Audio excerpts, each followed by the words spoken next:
What's the weirdest genre combination you can think of?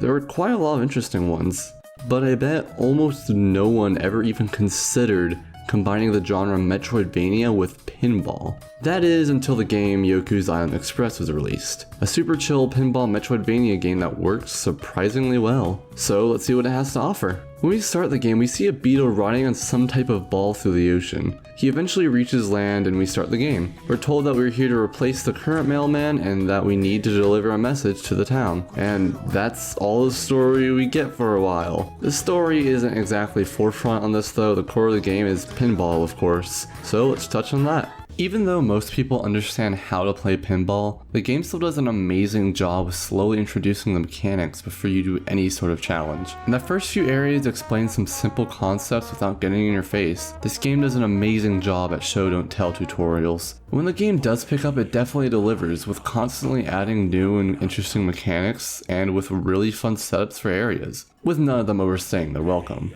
Most areas have you collect these runes to unlock doors and progress. You can also collect fruit, this world's version of currency, which you'll mostly be using to unlock bumpers so you can access new areas. The only other collectibles are sprinkle babbles, which let you customize your ball, and wickerlings, which hatch an egg if you collect them all. But I don't know what that egg does, so that's something for you to figure out, because I'm too lazy for that. I'm going to be talking about the upgrades now, so go to this time if you want to skip that. Though honestly, they don't add much to the game, and they don't really matter enough to worry about being spoiled on them. The first upgrade you get is the Noisemaker, which just lets you do some basic interactions. The second upgrade is called Kickback, which makes it where a bubble appears sometimes, and when you pop it you get one-time protection from falling out. Unfortunately, this is really the only pinball related upgrade. The rest of them for navigating the non-pinball sections, and they're pretty boring as a result. The Sootling upgrade lets you swing from certain flowers, which sounds like it would complement pinball pretty well. And it might if they ever use this upgrade in conjunction with pinball. Instead, what we get are these sections where you have to use this upgrade to swing between flowers. These sections require way too much accuracy, and often when you mess up on them, it takes more than 10 seconds to get back and retry. Which might not sound too bad, but when you have to redo it so many times due to clunky feeling controls for these segments, then it quickly adds up. The game would be so much better without these segments, as they've really dragged down the game. Luckily, they aren't too common though. The last upgrade is the Dive Fish, which isn't as bad as the Sootling, as this one doesn't come with any gimmicks. Basically, it just lets you swim, getting to some new areas. Even though this upgrade is inherently bad, it doesn't complement the pinball in any way,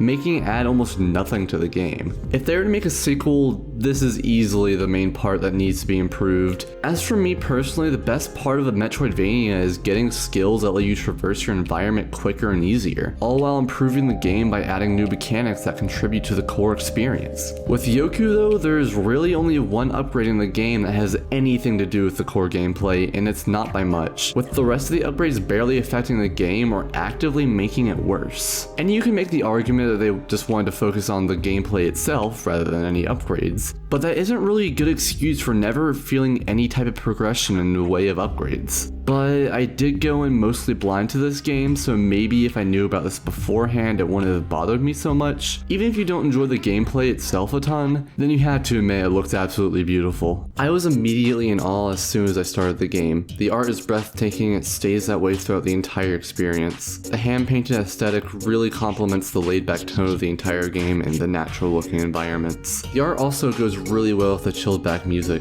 Almost all the music in this game is calming, with the few exceptions being for the bosses. Each piece sounds so unique too, and it's definitely a soundtrack worth listening to after you beat the game if you want to relax a bit. The game has colorful characters that, while not very important to the story, still add personality to the game. All these elements come together to create a relaxed and chilled out experience. Okay, let's just tie up that story, shall we? The final boss is the God Eater. That is all. Yes, I am confused too. Would I suggest Yoku's Island Express? Well, yes, the game's only $20 on Steam, and it's a relaxed and fun ride. Though I wouldn't suggest playing it for 5 hours straight, like I did for this video. I'm gonna have pinball-related nightmares for months now. Anyway, this video will be up a bit later than expected because I've been busy and because I've been binging this one game that I've kind of been waiting to come out for 7 years. I'll see you guys next time when I cover Cube World. See you guys then.